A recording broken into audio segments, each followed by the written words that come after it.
Hey guys, how you doing? What we've been looking at so far are some of the basic Wing Chun movements and techniques, some basic Wing Chun movements. And what we also did was we also looked at the biomechanics behind some of the movements in terms of how to produce force, etc. Now what we're going to start doing is we're going to start doing some basic self-defense techniques for beginners using the Wing Chun movements and strategy. So classical Wing Chun states that when somebody comes into your personal territory, rather than blocking or feinting, bobbing and weaving or retreating, any of that, when somebody steps into your personal territory, you go and you attack your attacker. So we're going to look at what constitutes our personal territory. So for the moment, I'm in this position here. Michal, let's say left guard, left stance. He's not doing Wing Chun. Michal stretches out his left hand to punch me in the face. He can't reach. Same with the right hand.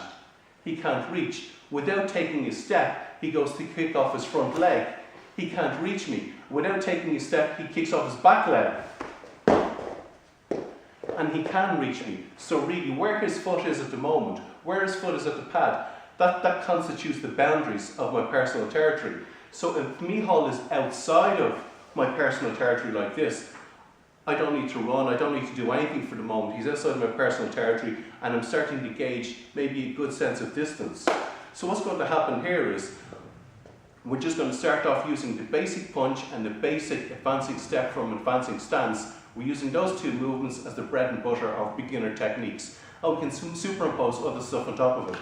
So I'm here like this. As soon as Michal steps into my personal territory, I'm just stepping in with a punch. And it's not just a case that I'll just do one punch. Depending on the severity of the threat, we'll keep our opponent under pressure until the threat is neutralized. So if we have to keep hitting him, we're going to keep hitting him. This is the main principle. So Michal comes in again. So now we have chain punches. And then we can start to throw elbows and knees, everything in. The main thing is, just keep hitting him until he's unconscious.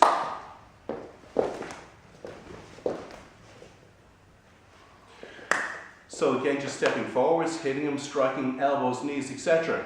And as well as using the advancing step, we can also use the V-step, for example.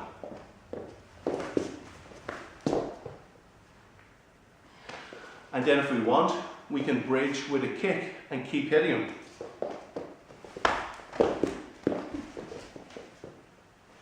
So, this is just the basic idea in Wing Chun.